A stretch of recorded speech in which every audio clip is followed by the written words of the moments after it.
Γεια σας. Γεια σας. Γεια σας, κύριε Νταβρή.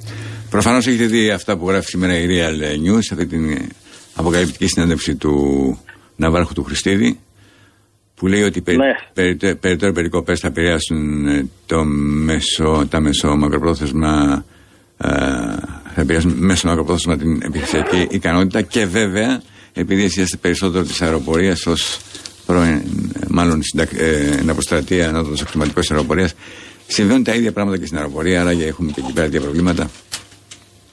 Νομίζω ότι συμβαίνουν σε όλο το στρατιωτικό εργαλείο της χώρας. Δηλαδή? Και το έχω επισημάνει αυτό με δηλώσεις μου τόσο προς τον Υπουργό Άμυνας όσο και στον κύριο Πρωθυπουργό. Θα ήθελα με την ευκαιρία που μου δίνετε να σας πω ότι όταν συζητιόνταν προδημήνου περίπου το θέμα περί προαγωγών, γιατί είχε αλλάξει ο χρόνος προαγωγών των αξιωματικών λόγω των εκλογών, που αυτό δείχνει άλλη μία, κάτι δείχνει και αυτό τέλος πάντων, ας μην μπούμε όμως σε αυτό το θέμα. Είχα πει στον κύριο Υπουργό ότι εμένα προσωπικά με φοβίζει όλη αυτή η κατάσταση που συμβαίνει στη χώρα και με φοβίζει για το ότι μιλάμε για νούμερα και αριθμούς. Στην ουσία είχα ασκήσει κριτική στον κύριο Υπουργό, διότι του είπα ότι αν έβρισκε έναν τρόπο να βρει στον κύριο Υπουργό Οικονομικών, τον κύριο Στουνάδα, και να τον πείσει να δώσει τριπλά χρήματα μισθούς, συντάξεις και εφάπαξ, όσο βλέπει ότι οι αξιωματικοί και οι απόστρατοι, εμείς και οι άλλοι δεν διαμαρτύρονται για το ότι χάνει τη εθνική κυριαρχία, αυτό με ανησυχεί περισσότερο από τους αριθμούς. Μάλιστα. Για πέστε μας όμως τα 2 λεπτά, γιατί αυτά είναι έτσι. Κοιτάξτε να σας πω. Κάποια πράγματα υπάρχουν πολύ πιο ουσιαστικά πράγματα που θέλω εγώ να σας ρωτήσω. Είναι πολύ πιο ουσιαστικά. Πιο ουσιαστικά κάποια άλλα πράγματα. Δηλαδή αυτή τη στιγμή με συγχωρείτε πάρα πολύ. Να σας ρωτήσω. Ένα λεπτό, πριν προχωρήσουμε, να σας πω κάτι πολύ απλό. Εγώ αυτή τη στιγμή έχω να διαβάσω σε εφημερίδες πολλούς μήνες ειδήσεις του στυλ. Αναχαιτίστηκαν 2 τουρκικά F-16 που μπήκαν στον αέριο ελληνικό χώρο. Έχω να διαβάσω πολλούς μήνες μια τέτοια είδηση. Τι σημαίνει αυτό? Ότι δεν τα αναχαιτίζουμε, έχουμε προβλήματα, ή ότι οι Τούρκοι ξαφνικά έγιναν καλά παιδιά και δεν μπαίνουν στον αέριο ελληνικό χώρο? Αυτά είναι τα ζητήματα που πρέπει να κουβεντιάσουμε και να δούμε τώρα. Όλα τα άλλα. Κοιτάξτε να σας πω, κύριε Χαρδαβέλα, όταν διαλύεται το οικονομικό εργαλείο μιας χώρας, μοιραία θα συμπαρασύρει και το στρατιωτικό και το διπλωματικό. Άρα λοιπόν υπάρχει πρόβλημα προάσπισης. Θα κρυφτούμε πίσω από το δάχτυλο. Αυτά λέμε τώρα. Βεβαίως υπάρχει πρόβλημα. Ο κύριος Χριστίδης επισημαίνει αυτό το πρόβλημα. Δηλαδή αυτό το οποίο λέει, περαιτέρω περικοπές σε μέσο και μακροπρόθεσμα θα δημιουργήσουν πρόβλημα, αυτό το πράγμα είναι αληθές. Έτσι. Λοιπόν, από εκεί και πέρα θα πρέπει να πούμε ότι η χώρα... Και τι κάνετε όμως γι' αυτό, κύριε Νταβρή, επειδή προέρχεστε και από αυτό το χώρο και επειδή είστε υπεύθυνος τομεάρχης ενός κόμματος της αντιπολίτευσης, πώς θα λυθεί αυτό το ζήτημα, πώς θα αντιμετωπιστεί αυτό το ζήτημα? Όταν βγαίνει εν ενεργή αρχηγός Γενικού Επιτελείου και επισημαίνει αυτά τα προβλήματα, ότι μειώνεται ουσιαστικά το δυναμικό των ενόπλων δυνάμεων και εκρούει τον κόδωνα του κινδύνου για όλες αυτές τις περικοπές που επηρεάζουν και τους ένστολους και βέβαια τον τομέα τα κονδύλια, όλα τα κονδύλια, την εξασφάλιση των οικονομικών πόρων, τις προμήθειες καυσίμων και ανταλλακτικών, όπως λέει σήμερα η Real News. Τι γίνεται γι' αυτό? Κοιτάξτε να σας πω. Αναλύοντας το θέμα, η αντιπολίτευση, όπως γνωρίζετε, έχει υποχρέωση όχι να ασκεί κριτική μόνο, αλλά να κάνει και προτάσεις. Ακριβώς. Το θέμα πάντα κολλάει. Τι θα γίνει, ρε παιδιά, πού θα βρούμε τα λεφτά, για να τα πούμε απλά. Χρειάζονται χρήματα. Χρειάζεται το οικονομικό εργαλείο, δηλαδή η χώρα ξανά να βγει από αυτή την περιδίνηση. Βλέπετε εσείς η κυβέρνηση, το οικονομικό επιτελείο να κάνει βήματα και να ακούει προτάσεις για το πώς θα βρεθούν τα χρήματα? Βάζει τον ελληνικό λαό, δηλαδή βάζει τους αξιωματικούς που έχουν και αυτοί οι οικογένειες να πληρώσουν επιλέζα? Ποιος πρέπει να πληρώσει, κυρία Πολάλη? Και πώς πρέπει να πληρώσει? Εμείς το έχουμε πει, εγώ το έχω πει. Αν ανοίξετε το διαδίκτυο, έχω πει στον κύριο Στουρνάνα να παραιτηθεί, διότι αυτή η ιστορία θα τεινάξει με το μνημόνιο την κοινωνία στον αέρα. Και αν δεν υπάρχει, προσέχτε, κοινωνικός ιστός και 400 καράβια να έχουμε και 1000 αεροπλάνα και να πληρώνονται οι αξιωματικοί με τριπλούς μισθούς, εάν ο κοινωνικός ιστός διαλυθεί, δεν υπάρχει αμυντική ισχύ στη χώρα.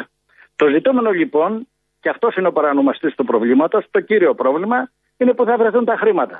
Τα χρήματα, όπως και ο κύριος Χατζηνικολάου σαν εκδότης στην εφημερίδα Real News, προδημήνου νομίζω, πάλι είπε δεν μπορούν τα ίδια υποζύγια πάλι να πληρώνουν τα ίδια, πρέπει να πληρώσουν αυτοί που έχουν. Λέμε λοιπόν σαν αντιπολίτευση στον κύριο Πρωθυπουργό, στον κύριο Στουρνάρα και έχοντες και κατέχοντες. Μα θα πείτε πώς, θα πιάσουμε τη φοροδιαφυγή? Βεβαίως.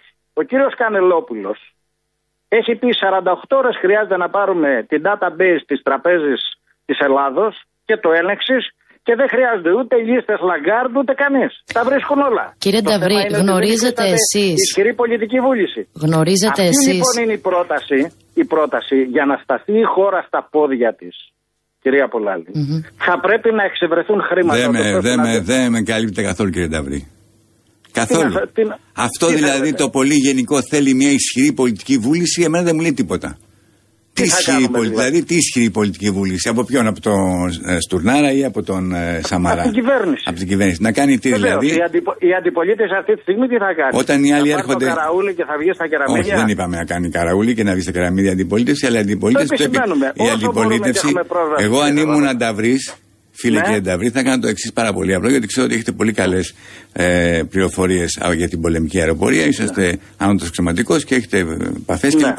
Θα έβγαινα λοιπόν εγώ ως Νταβρή στη Βουλή και θα παρουσίαζα αυτή τη στιγμή την εικόνα της πολεμικής μας αεροπορίας, λέγοντας ότι αυτό δεν είναι μια ομπρέλα προστασίας της ελληνικής επικράτειας. Ποιος σας είπε ότι δεν το έκανα? Και τι έγινε? Τίποτε. Ξέρετε η Βουλή να ασκεί έλεγχο? Ο κύριος Τσοχατζόπουλος πέρασε από την ανώτατη μορφή ελέγχου στη Βουλή και βγήκε λευκή περαιστερά. Σας προκαλώ, λοιπόν, και σας παρακαλώ μαζί, συγγνώμη δεν είναι πρόκληση, σας ευχαριστώ για αυτό που μου είπατε. Αν θα μπείτε στο Facebook το δικό μου ή στα αρχεία της Βουλής, αυτό που λέτε, σε όλους μου τους λόγους, από την πρώτη μέρα στην Επιτροπή Άμυνας, αυτό λέω, παρακάλεσα, είναι αλήθεια, μάλιστα τον κύριο Υπουργό Άμυνας, με κλειστές τις θύρες, γιατί αυτά τα πράγματα είναι ευαίσθητα. Τα έλεγα λίγο πριν, δεν πρέπει να είναι να μπούμε μέσα και να τα πούμε. Και τι δεν σας φώναξε? Ναι. Βεβαίως, αν θα βρείτε και θα σας παρακαλέσω πάρα πολύ να μπείτε στο Facebook και τους λέω, γιατί σήμερα η Real News, το από εκεί φίλο, πάλι λέει τι γίνεται με την υπόθεση Άκη Γιάννου. Ναι, ζήτησα από τον κύριο Υπουργό στην τελευταία Επιτροπή Άμυνας και του είπα, είμαι μαζί σας για να τσακίσετε την παράγκα. Αλλά πριν φτάσουμε εκεί στη δικαιοσύνη, αυτή τη στιγμή κύριε Χαρδαβέλα, στον άξονα του χρόνου απαιτείται να βρούμε χρήματα. Τα χρήματα δεν μπορούν να τα πληρώσει ο Σμηνίας, ο Λοχίας, ο αντισμήναρχος, ο αντισυνταγματάρχης. Τα χρήματα τα έχουν αυτοί που τα φάγανε. Η πολιτική λοιπόν βούληση, η οποία πρέπει να εκδηλωθεί προς τον κύριο Στουρνάρα και παρακαλώ και προς εσάς, για να μην διαλυθεί και το στρατιωτικό εργαλείο, είναι να περάσει ένα απλό φορολογικό νομοσχέδιο, το οποίο θα λέει το εξής. Πρώτον, παντρεύεται η μία λίστα η Τράπεζα της Ελλάδος με το έλεξης, το λέει ο Κανελόπουλος, βρίσκονται όλοι και πληρώνουν αυτοί που έχουν. Τότε άμεσα. Κύριε Νταβρή, το βάζετε το θέμα μόνο σε ό,τι αφορά το μισθολόγιο. Δύο λεπτά. Και η χώρα θα πάει μπροστά και ο κόσμος θα πάψει να κατεβαίνει τις πλατείες και θα έχει να πληρώσει το ρεύμα και τότε θα επιτευχθεί ο σκοπός της συνοχής του κοινωνικού ιστού, το οποίο είναι το μείζον θέμα. Εσείς που γνωρίζετε, είναι πολύ σοβαρότερα τα προβλήματα, για παράδειγμα στην πολεμική αεροπορία, μέχρι και από αυτά που λέει σήμερα ο αρχηγός του πολεμικού ναυτικού στη Real News? Ξέρω ότι είναι εξίσου σοβαρά. Αυτό μπορώ να πω από τη γνώση. Λοιπόν, άκουσα να σας πω κάτι. Εσείς βάζετε ένα θέμα που αφορά κατά κύριο λόγο τις αμοιβές των αξιωματικών, που βεβαίως. Όχι, δεν το έβαλα εγώ αυτό το θέμα. Βάζετε ένα ζήτημα και λέτε ότι ξέρεις κάτι, ότι αν δεν, ας πούμε, θα διαραγεί ο κοινωνικός ιστός, εάν και οι αξιωματικοί έχουν μειώσεις κλπ. Αυτό είναι το ένα θέμα. Και βεβαίως έχουν δίκιο οι άνθρωποι και βεβαίως δεν μπορεί ο πιλότος, και ξέρετε πόσο τους αγαπάω, των πολεμικών που είναι πάνω στον ουρανό να πληρώνεται με 800. Μπράβο, λοιπόν. Το ένα θέμα είναι αυτό. Το άλλο θέμα, δύο λεπτά να ολοκληρώσω. Το άλλο θέμα είναι αυτό που λέμε συντήρηση και εξοπλισμό και εξοπλισμοί. Έτσι. Πού να βρεθούν τα λεφτά? Αυτό είναι το θέμα μας. Τα λεφτά θα βρεθούν για μένα και Νταβρή από το να μην υπάρχουν μίζες. Σαφώς. Από εκεί θα βρεθούν τα λεφτά. Θέλω, αν μου επιτρέψετε, να σας πω δύο πράγματα. Εγώ έχω κάνει δήλωση και θα παρακαλέσω και τις δηλώσεις μου και στο blog σας και αλλού να τις ανεβάσετε όλες μου τις δηλώσεις αλλά και τις τοποθετήσεις μου στη Βουλή, τις οποίες εκτιμώ ότι δεν τις έχετε. Ανεβαίνουν όλα όταν γίνονται τα πάντα, ό,τι υπάρχει από το κοινοβουλευτικό έλεγχο.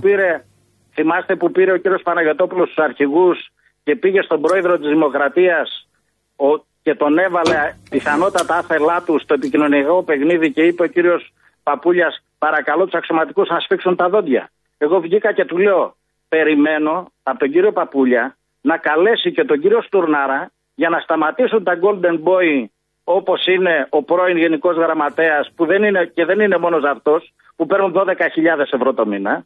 Γιατί τα Golden Boy συνεχίζουν και από το πολύ φαΐ κοντεύουν να τους πέσουν τα δόντια, από το πολύ παντεσπάνι.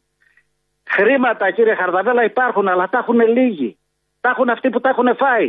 Μάλιστα. Οι ένοπλες δυνάμεις λοιπόν αυτή τη στιγμή χρειάζονται χρήματα για να λειτουργήσουν. Πρωτίστως όμως σε προτεραιότητα. Χρειάζεται χρήματα ο ελληνικός λαός για να μην διαραγεί ο κοινωνικός ιστός. Μάλιστα. Το ερώτημα είναι πού θα βρεθούν τα χρήματα. Σας είπα με ποιο τρόπο. Τους τα λέμε, τους τα επαναλαμβάνουμε στη Βουλή, στις επιτροπές. Κανείς όμως δεν ακούει και ξέρετε γιατί δεν ακούει. Ακόμα η Βουλή της έχει αφαιρεθεί ο ρόλος του να νομοθετεί. Δεν κάνουν τίποτε. Εδώ υπάρχει μια ιδιότυπη κατάσταση. Ντρέπομαι και να την ονομάσω. Ντρέπομαι. Δεν λειτουργεί η δημοκρατία, κύριε Χαρδαβέλα. Παίρνουν, ψηφίζουν για τους ανάπηρους κάτι, για τους στρατιωτικούς κάτι και αύριο έρχεται ο Υπουργός, κάνει μια πράξη και η Βουλή πάει περίπατο. Κύριε Νταβρή, σας ευχαριστούμε πάρα πολύ. Είναι το ουσιαστικό πολιτικό πρόβλημα. Είστε σαφείς. Σας ευχαριστούμε πάρα πολύ για την επικοινωνία. Επιτρέψτε μου ένα λεπτό να πω το εξής. Θα ήθελα να σας παρακαλέσω και διαδικτυακά και αλλού τις δηλώσεις μου που έχω κάνει για αυτά τα θέματα, σας παρακαλώ να τις αναρτήσετε και να πω ότι το πρόβλημα στις ένοπλες δυνάμεις είναι πάρα πολύ σοβαρό, να καλέσω τον κύριο Παναγιωτόπουλο ξανά και κλεισμένο το θυρών άμεσα στο επόμενο δεκαήμερο, όπως τον έχω καλέσει και άλλες φορές, να μπούμε μέσα για να δούμε τι θα κάνουμε, διότι όπως έχω πει στη Βουλή, καταργείται το οικονομικό εργαλείο, καταργείται το στρατιωτικό, καταργείται και το διπλωματικό και η χώρα εάλλο. Πρέπει όλοι να βοηθήσουμε. Σας ευχαριστούμε πάρα πολύ, κύριε Νταβρή.